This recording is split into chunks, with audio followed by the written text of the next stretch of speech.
Herkese selam dostlar. Bugün sizlerle birlikte Family Life oynayacağız. Gelin birlikte oyuna geçelim. Oyun başladı dostlar. 22 yaşında bir karakterimiz var. Bakaq ne iş. Başlamaz evliliklə başladı uşaqlar. Albatta başlayan kimi evləndirməyəcəm karakterimi.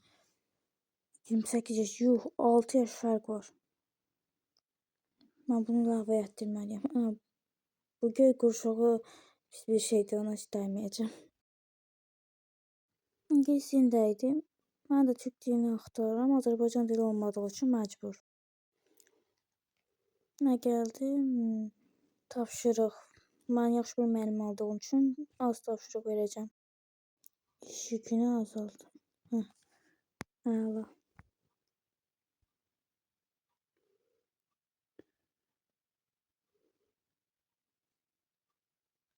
İndi nə gələcək mənim maraqlıdır.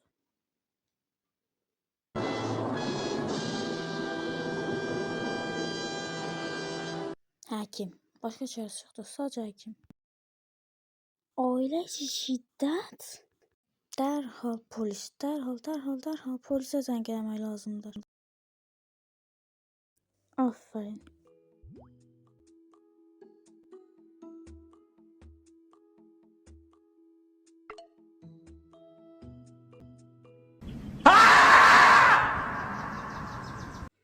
Hələ bir baxaq bu kimdir, nədir? Elə verək qızı. Elə tez-tezlə vermək lazım deyil. Düzgün birini oxşursan verdim getdi. Allah bir yastıqda qocaltsın. Xoşbəxt olun. Əlbəttə rahatlamanın yolları. Özünə zulm verən deyilsən.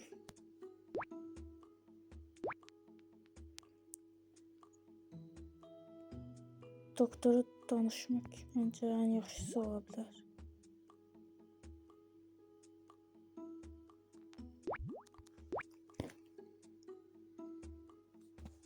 Rədd et.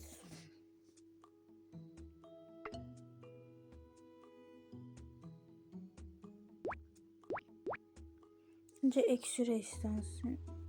Çünki mənə çox lazımdır. Mesela nə? Söz dedi. Allah'ın bağışını versin. Gələn dəfə səni işdən çıxardacağım. Əgər bir seçenek gəldi. Sosial medya uygulamalarını kullanmam məncə ən mantıqlısıdır. Məncə.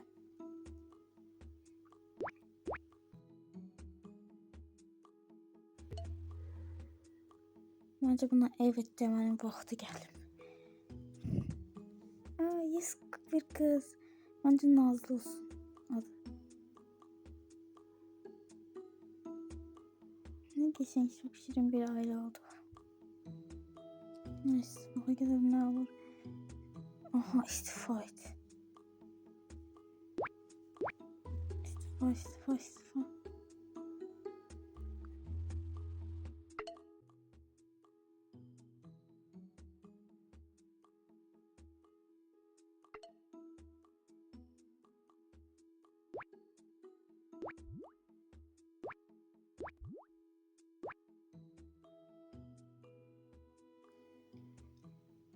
Yeni bir iş. Çok şükür. Axırda. İnşallah bu dəfəki patron əvvəlkindən çox daha yaxşı və anlaşılı olar. İlaçların tadına məncə maske eləyək, çünki zorlama ya da ilaç verməmək pisdir.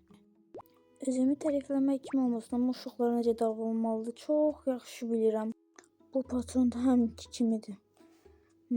Acaba sarhoş olsa bassam nə eləyər? Oha. Doktor, tez doktor. Yox.